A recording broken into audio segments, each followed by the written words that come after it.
नमस्कार पेंशनर्स बंधुओं। जनवरी महीना चल रहा है और इसी महीने से डीए 4% बढ़ना तय हो चुका है। ये बात अलग है कि अभी भी कुछ लोग सोशल मीडिया प्लेटफॉर्म पर 5% डीए वृद्धि की बात कर रहे हैं। किस आधार पर कर रहे हैं ये तो वही जाने, लेकिन हम आपको बता रहे हैं कि ये नवंबर तक 3.68% बढ़ चुकी है और दिसंबर के आंकड़े जो कि जनवरी के एंड में आएंगे तो ये 4% से ऊपर हो जाएगी। लेकिन अगर 4.99 भी होगा तो 4% ही डीए मिलेगा। तो 4% डीए बढ़ेगा, लेकिन 4% का भी मतलब है 50% डीए हो जाना, और उससे कर्मचारियों को तब भत्तों में फ़ायदा मिलेगा जब ये मर्ज हो जाएगी। उसी प्रकार से पेंशनर्स लोगों को आगे आने वाला जो डीए होगा मिलने वाला उसमें फ़ायदा होगा। लेकिन आज हम डीए से हट के एक बात अलग करने जा रहे हैं और वो है सीजीएचएस की सुविधा प्राप्त। ज़्यादातर लोगों ने सीजीएचएस की सुविधा ले रखी है, बहुत कम लोगों ने फिक्स मेडिकल अलाउंस के लिए अप्लाई किया हुआ है।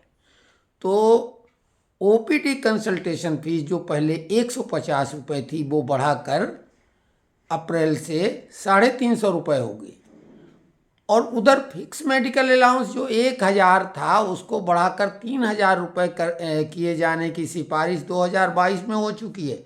लेकिन सरकार ने अभी तक फिक्स मेडिकल अलाउंस यानी एफएमए 3000 नहीं दिया है। तो एक तरह से अगर कहा जाए तो ये तो घोर नाइंसाफ़ी है। सीजीएचएस की जो ओपीडी कंसल्टेशन फीस थी डॉक्टरों की वो तो आपने बढ़ा के सीधे दुगने से भी ज़्यादा कर ही दी है। हालांकि इधर भी आपने 3 गुना बढ़ाने की सिफारिश की, लेकिन वो उसी समय से मिलना चाहिए था जब से कि आपने ओपीडी शुल्क लागू कर दिया है। अब ओपीडी शुल्क के बारे में एक बेहद महत्वपूर्ण बात करने जा रहे हैं। सीजीएचएस की सुविधा प्राप्त लोग ज़्यादा हैं, ये बात अलग कि कई लोग नहीं दिखाने जाते हैं, और अगर जाते हैं तो 350 रुपये भुगतान करना पड़ता है।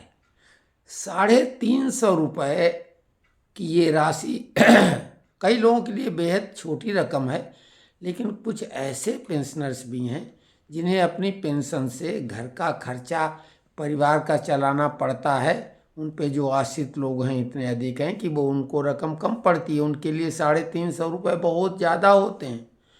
तो ये 350 रुपये सरकार को रियम्बर्स करना चाहिए, और इसके लिए जो भी श्रमिक संगठन हैं, क्योंकि देर सवेर आज अगर वो नौकरी में हैं तो कल को वो भी पेंशनर बनेंगे, और यही नहीं जो पेंशनरों से जुड़े हुए संगठन हैं उनको भी इस बात को ज़ोर शोर से उठाना चाहिए रियम्बर्स के लिए।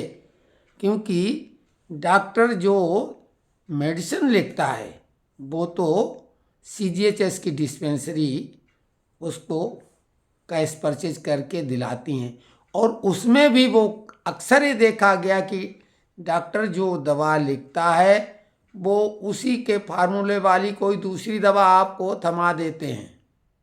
तो इससे एक तो पेशेंट का मानसिक रूप से कि ये प्रभाव पड़ता है कि ये वो वाली दवा नहीं है, दवा भले उससे बेहतर हो लेकिन साइकोलॉजिकल इम्पैक्ट पड़ता है इलाज के समय। तो एक तो ये बात है। दूसरी, एक सुविधा सरकार को देनी चाहिए और उससे सरकार का भी हित है कि जो भी प्रिस्क्राइब डॉक्टर के द्वारा दवाएं हैं, जो प्रिस्क्राइब दवाएं हैं वो जन औषधि केंद्रों पर वो देने की बात करें। डायरेक्ट पेशेंट जन औषधि केंद्र पर उसको परचेज करे और उसका बिल रियम्बर्स करने के लिए लगा दे।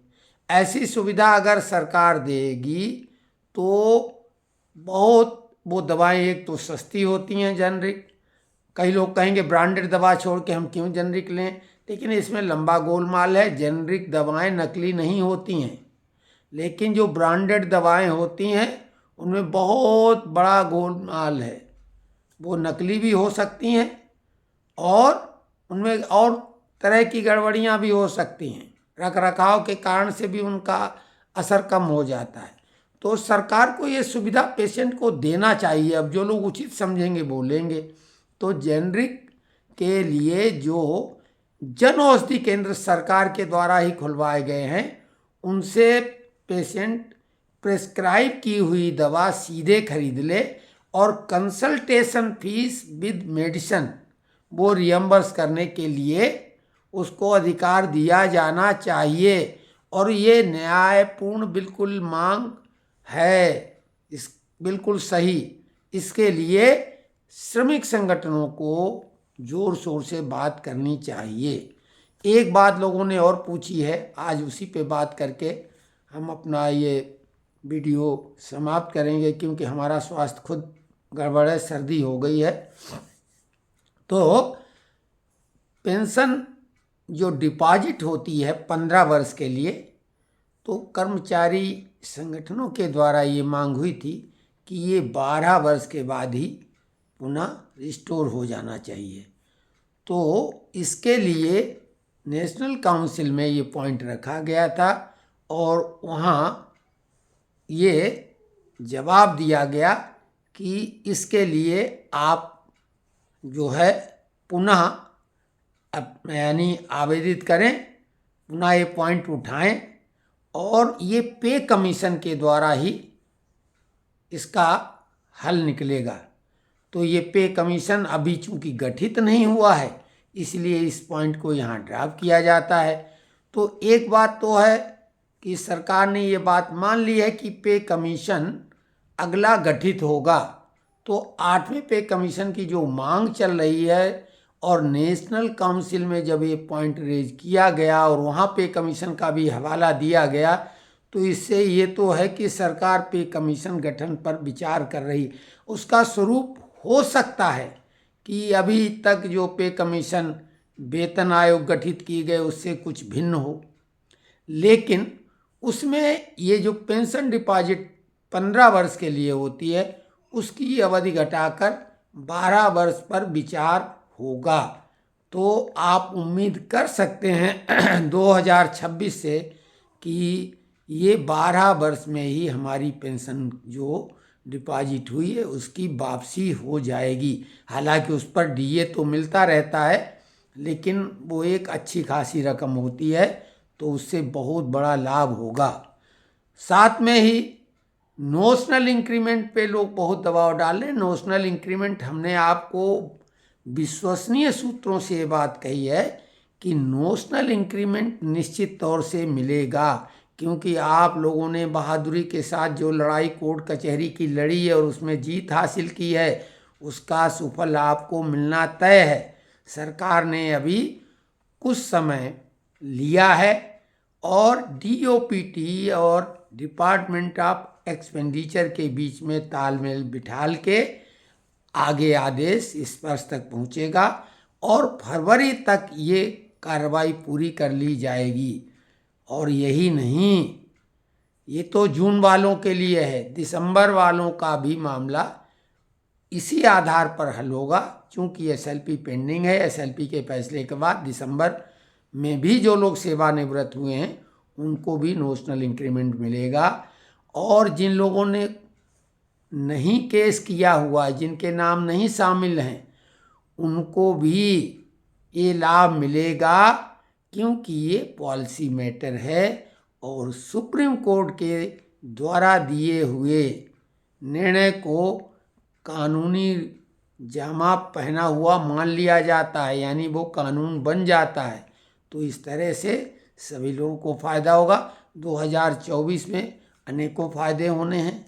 आज स्वास्थ्य हमारा थोड़ा गड़बड़ है, सर्दी जुकाम जैसा हमने बताया कि हो गया, नाक बह रही है, तो हम यहीं पे विराम लगाते हैं। और अगर कल स्वास्थ्य ठीक हुआ तो बहुत अच्छी खबरों के साथ आपके सामने पुनः उपस्थित होंगे। धन्यवाद।